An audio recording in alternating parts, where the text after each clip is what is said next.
இயேசு கிறிஸ்துவின் இனிதான நாமத்தில் இன்றைய ஆவிக்குரிய சிந்தனைக்கு உங்களை அன்புடன் வரவேற்கின்றோம். இப்போதும் ஒரு பாடலுக்கு பின்பு உங்கள் சிந்தையை தெளிவிக்கும் ஆவிக்குரிய செய்தியை கேட்கலாம்.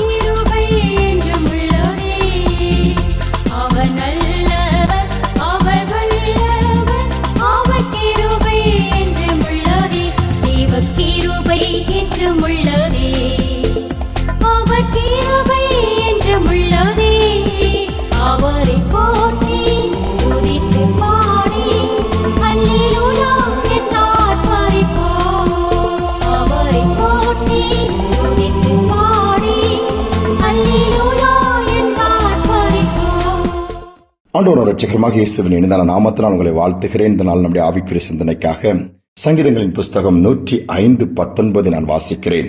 கர்த்தர் சொன்ன வார்த்தை நிறைவேறும் அளவும் கர்த்தருடைய வசனம் அவனை புடமிட்டது. கர்த்தர் ஒரு வார்த்தை சொன்னால் அதை நிறைவேற்றுவார். இந்த வார்த்தை யாரை குறித்து சொல்லுகிறது? யோசேப்பை குறித்து சொல்லுகிறது. ஆதியாகமம் 37 அதிகாரத்திலிருந்து படித்தமானால் யோசேப்புடைய வாழ்க்கையின் எல்லா காரியங்களையும் அறிந்து கொள்ள முடியும். அந்த மகனை அதிகமாய் தகப்பனாகிய யாக்கோபு நேசிக்கிறார். மொத்தம் 12 ஒரு பெண் குழந்தையோடு சேர்த்து 13 பேர் இந்த வீட்டிலே அதிக செல்லம் கொடுத்து அந்த ஆரம்பம் அழகாகத்தான் இருக்கிறது. இவனுக்கு சொப்பனங்களை பார்க்கக்கூடிய ஒரு கிருபையை கர்த்தர் கொடுக்கிறார். அவனுடைய எதிர்காலம் எப்படி இருக்கும் என்பதை ஆண்டவர் முன்பாகவே வெளிப்படுத்துகிறார். தன்னுடைய சகோதரர்களை தகப்பனிடம்லாம் சொல்லும் பொழுது அது அவர்களுக்கு துக்கத்தை கொடுக்கிறது. ஏனென்றால் இவனுடைய தலையை கர்த்தர் உயர்த்தி எல்லோருக்கும் மேலாக ஒரு பெரிய அதிகாரியை வைத்து இவர்கள் எல்லாம் அவனை வணங்குகிறது போல ஒரு சொப்பனம் கண்டேன்னு சொன்னான். இது அந்த சகோதரர்களுக்கும் அதிக எரிச்சலை கொண்டு வந்து இது எப்படி நடக்கும் பார்ப்போம் என்று பல விதத்திலே தடைகளை ஏற்படுத்தினார்கள். யோசேப்பை கொல்ல முற்பட்டார்கள். கடைசி குழியில் தூக்கி போட்டு பின்பு எடுத்து எகிப்திற்கு வெற்றி விட்டார்கள். யோசித்து பாருங்கள், எல்லாம் தலையில தான் போனது. கண்ட சொப்பனமோ பெரிய தலை உயர்த்தப்பட்ட நிலைமையிலே பாடுகள் தான், வேதனைகள் தான். செய்யாத குற்றத்தை செய்தான் என்று சொல்லி சிறைச்சாலையிலே தள்ளப்படுகிறார் யோசேப்பு. ஆனாலும் எல்லா பாடுகள் மத்தியிலும் நம்பிக்கை இழந்த சூழ்நிலையிலும் அமைதியா உட்கார்ந்து கொண்டிருக்கிறார். முறுமுறுக்கவில்லை, பின்வாங்கவில்லை. கர்த்தர் சொன்ன வார்த்தை ஒரு நாள் நிறைவேறும் என்கிற அந்த நம்பிக்கை இருக்கிறது. கர்த்தர் பார்த்தார். அந்த டைம் வரும்பொழுது அந்த சிறையிலிருந்து நேராக தூக்கி பார்வனுடைய சிங்காசனத்தில் கொண்டு உட்கார வைத்தார். சிங்காசனத்தில் அருகிலே அத்தனை பவரும் கொடுக்கப்பட்டது. யோசித்து பாருங்களேன். ஏன்னா பார்வனுக்கு ஒரு சொப்பனம் வருது, அதற்கு அர்த்தம் சொல்ல ஆள் இல்லை. யோசேப்பு தேவைப்படுகிறார். அங்கு ஒரு தேவை வருகிறது. ஆனால் அந்த தேவையை பூர்த்தி செய்கிற ஆள் சிறைச்சாலையில் இருக்கிறார். நேரம் வரும்பொழுது சரியாக தூக்கி உயர்த்தி வைத்தார். அதுதான் என் ஆண்டவர் சொன்னால் அது நிச்சயமாக நிறைவேறும். இன்னைக்கு ஒருவேளை நீங்கள் யாருக்குமே யூஸ் இல்லையே, பயனற்று போயிருக்கிறேன், ஒன்னும் இல்லாம இருக்கிறேன், நான் எதுக்கு இருந்து அப்படின்னு நினைக்கிறீங்களா? இல்ல, ஒரு நாள் நீங்களும் பயன்படுவீர்கள். உங்கள் மூலமாகவும் நன்மை உண்டாகும். உங்களுக்கும் கர்த்தர் சொன்ன வார்த்தை நிறைவேறும் என்பதை மறந்து விடாதீர்கள். அதுவரை பாடுகள் அந்த வசனம் நம்மை புடமிடும். அநேக காரியங்கள் நம்மை பக்குவப்படுத்துவார், நம்மளை உருவாக்குவார். அதற்கு ஏற்ற விதமாய் உகந்த பாத்திரமாய் அதற்கு தகுதியுள்ளவர்களாய் மாற்றுவார். சோர்ந்து போக வேண்டாம். கர்த்தர் கொடுத்த கிருபைகள் வரங்கள் ஒன்றும் மாறாது. அது நிறைவானது, நிரந்தரமானது. ஒரு அருமையான ஊழியக்காரனால வல்லமையாய் தேவன் பயன்படுத்தின அவருக்கு கொடுக்கப்பட்ட கிஃப்ட் எப்படின்னா, நடந்ததையும் சொல்லுவார், நடக்கிறதையும் சொல்லுவார், நடக்க போகிறதையும் சொல்லுவார். அவர் ஜெபிக்கும் பொழுது கர்த்தர் அதை காண்பித்து விடுவார். அப்படிப்பட்ட ஒரு தீர்க்க தரிசன வரம், என்ன சொல்லப்போனா என்ன அதிகமான கிஃப்ட் நிறைந்த ஒரு வல்லமையான ஊழியக்காரர். நிறைய கூட்டம் வந்தது, நல்ல அல்கைகள் விரிவானது, ஒரு நல்ல கமிட்டி ஃபார்ம் பண்ண, ட்ரஸ்ட் ஃபார்ம் பண்ண, எல்லாம் வச்சு நல்லா போயிட்டு இருக்கும் போது திடீரென்று அவரோடு இருந்தவர்களே அந்த ஊழியருக்கு விரோதமா எழும்பி எல்லாவற்றையும் அபகரித்துக் கொண்டு சட்ட திட்டங்களின்படி அந்த ரெசல்யூஷன் போட்டு இவரை துரத்தி விட்டார்கள். எல்லாவற்றையும் இழந்து போய் பரிதாபமா ஒரு கிராமத்தில் போய் உட்கார்ந்து விட்டார். என்ன செய்வேன்னு தெரியவில்லை. சோர்வு ஒரு பக்கம். என்ன ஆண்டவரே, எல்லாவற்றையும் இழந்து நான் பரிதாபமா இருக்கிறேனே. ஆனால் ஆண்டவர் அவருக்குள் வைத்திருக்கிற அந்த கிருபை, என்ன கிருபை? தீர்க்க தரிசனமாய் காரியங்களை நடக்கிறது சொல்லக்கூடிய கிருபை, நடந்ததை நடக்கிறவைகள் எல்லாவற்றையும் பார்க்கிற கிருபை கொடுத்தது. அது மாறவில்லையே.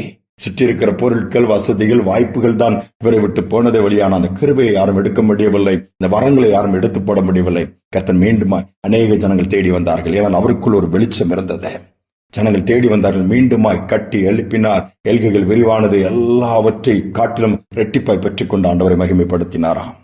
இழந்து போயிருக்கலாம், நன்மை இழந்திருக்கலாம், ஆசீர்வாதங்கள் இழந்திருக்கலாம். கவலைப்பட வேண்டாம்.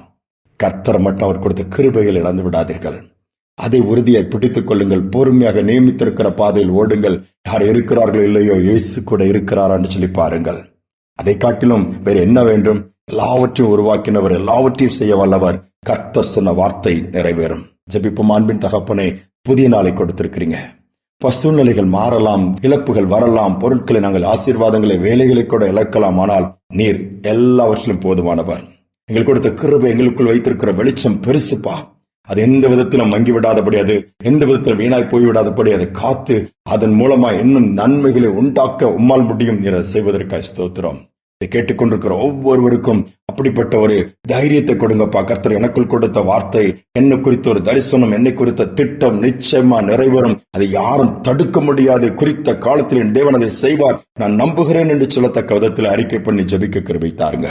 செய்வதற்காய் நன்றி, நடத்துவதற்காய் ஸ்தோத்திரம். துதிகனமை ஏற்றுக்கொள்ளும் இயேசுவின் நாமத்தில் பிதாவே, ஆமேன் ஆமேன். சோர்ந்து போக வேண்டாம். ஒண்ணுமே நடக்க மாட்டேங்குதுன்னு சொல்றீங்களா? இவ்வளவு காரியங்கள் ஆண்டவர் பேசினாரு. காத்திருங்கள், பெரிய காரியங்களை கர்த்தர் செய்வார். உங்கள் கண்கள் பார்க்கும். இந்த சிந்தனையோட இந்த நாளை தொடர்வோம். மீண்டுமாய் நாளை தினம் சந்திப்போம். பொய் சொல்ல ஒரு மனுஷனல்ல, மனம் மாற மனு புத்திரனல்ல. பொய் சொல்ல ஒரு மனுஷனல்ல, மனம் மாற மனு புத்திரனல்ல. நம்பத்தக்கவர், உண்மையுள்ளவர், நம்பத்தக்கவர், உண்மையுள்ளவர், சொன்னதை செய்பவர்.